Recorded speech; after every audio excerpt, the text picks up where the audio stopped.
હળવદ તાલુકાના નવા બાલણિયા ગામે કાયદો અને વ્યવસ્થાની ધજાગરા ઉડાવતો ગંભીર બનાવ સામે આવ્યો છે, જ્યાં ગામમાં ખુલ્લેઆમ ચાલતી રેતી ચોરીનો વિડીયો ઉતારતા એક યુવાનને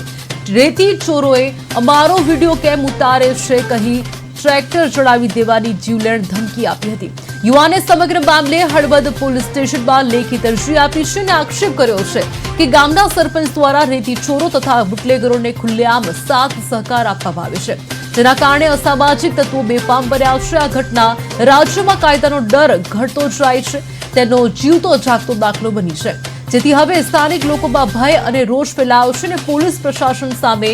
તાત્કાલિક કહી શકાય કે પોલીસ પ્રશાસન પાસેથી તાત્કાલિક અને નિષ્પક્ષ તપાસ કરી રેતી ચોરો તેમજ તેમને રક્ષણ આપનાર સામે કડકમાં કડક કાર્યવાહી કરવાની માંગ ઉઠી છે।